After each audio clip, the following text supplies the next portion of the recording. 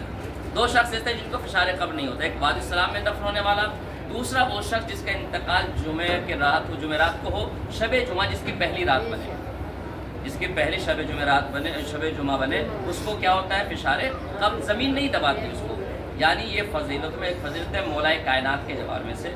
اس کی فضیلت یہ ہے کہ مولا کے جوار میں دفن ہونے والے کو یہ عظمت حاصل ہوتی ہے، اس کو فشار قبر نہیں ہوتا. اور دوسری بات یہ ہے کہ جب انسان مومن ہو یا منافق ہو، مرتا ہے تو دونوں کی روحیں کہاں جاتی ہیں؟ منافق کی روح کہاں جاتی ہے؟ کافر کی روح کہاں جاتی ہے؟ کہاں؟ وادی برود میں جاتے. وادی برود کہاں ہے؟ جزاک اللہ. مختلف ہیں، بعض کہتے ہیں یمن، بعض کہتے ہیں افریقہ. بہرحال اس کا منافقوں کے ٹھکانے کا پتہ نہیں ہے کہاں ہے، لیکن مومنوں کے ٹھکانے کا پتہ ہے. ان کی روح کہاں جاتی ہے؟ وادی السلام میں آتی ہے. وادی السلام کہاں ہے؟ جہاں پر ہم لوگ موجود ہیں، یعنی نجف میں موجود ہے. مولا کائنات علیہ السلام کیوں آتی ہے یہاں پر؟ کربلا کیوں نہیں جاتی؟ مکہ کیوں نہیں جاتی؟ مشہد کیوں نہیں جاتی؟ اس کو بہترین جو ہے طریقے سے جو ہے عارفین نے اس طریقے سمجھایا کہ ہر جز اپنے کل سے ملنا چاہتا ہے، ہر شے اپنے مرکز سے جڑنا چاہتی ہے. آپ زمین سے ایک ڈھیلا اٹھائیں، آسمان کی جانب پھینک کے چلا جاتا ہے، فوراً زمین کی طرف آتا ہے. کیوں؟ تو اس ڈھیلے کا مرکز کیا ہے؟ زمین ہے. اس ڈھیلے کا کل کیا ہے؟ زمین ہے. اسی طریقے سے مومن چاہے مشرق میں مرے مغرب میں مرے، اس کی روحیں وادی السلام اس لیے آتی ہیں کہ ان مومنوں کا مرکز امیر المومنین علی بن طالب یہاں پر ہے. تو آج الحمدللہ ہم اپنی نگاہوں سے اپنے مرنے کے بعد کے مناظر کو دیکھے جا رہے ہیں کہ ان بصیرت اور عقیدت کی نگاہوں سے دیکھیں کہ جہاں پر ہمیں آنا ہے، ہمیں علی کے جوار میں آنا ہے. ان اوپر کھابڑ راستوں کو مت دیکھیں، اس عقیدت پہ دیکھیں کہ جہاں پر علی کا وجود ہو وہاں ہمیں آنا ہے. وہ جنت سے کم نہیں ہے. ان ظاہری چیزوں کو نہ دیکھیں، بس یہ دیکھیں کہ ہمیں معنویت حاصل کرنی ہے، بصیرت حاصل کرنی ہے. اور یہاں پر آنے کا قبرستان میں بڑی تاکید کی ہے، وادی السلام کی اپنی تاکید ہے، ورنہ ہر قبرستان میں جانے کی تاکید کی ہے. ورنہ ہماری بستیوں میں لوگ منع کرتے ہیں قبرستان نہ جاؤ. قبرستان جانے میں منع نہیں ہے، اس کے کچھ شرائط ہیں، پاکیزگی میں جائیں، کسی اور حالت میں نہ جائیں، یا اور طریقے موجود ہیں. لیکن قبرستان میں جانے کی تاکید، کم سے کم شب جمعہ قبرستان میں جاؤ، اپنے بزرگوں کو یاد کرو، اپنے مرحومین کو یاد کرو. اور وادی السلام کی بھی تاکید. کیوں؟ امام محمد تقی علیہ السلام نے اپنے گھر میں قبر بنا رکھی تھی. امام محمد تقی اپنے گھر میں قبر بنا رکھی تھی اور وہیں جاتے تھے اور قرآن کی تلاوت کرتے تھے اور کہتے تھے کہ اس 4 گز کی زمین میں مجھے جانا ہے. اصل حال حیات یہ ہے، اصل زندگی یہ ہے. تو ہم بڑے بڑے دنیا کی فکروں میں مگن ہو جاتے ہیں، کچھ نہیں ہے، سب ٹھاٹ پڑا رہ جائے گا. تو یہ ساری چیزیں یہیں پر رہ جائیں گی. ہمیں اپنے اصل قبر کی تیاری کرنی، تاکہ آپ کو اندازہ ہو کہ یہ بڑا شخص جو کل بڑے ہی زمینوں کا مالک تھا، بڑے ہی مالدار تھا، آج وہ اس یہاں پر زمین کے اندر دفن ہو گیا ہے، کوئی پوچھنے والا بھی نہیں ہے. اگر آپ کے اعمال اچھے ہیں، آپ کے اخلاق اچھا، کردار اچھا ہے، وہ چیزیں آپ کی اس قبر کے اندر کام آئیں گی.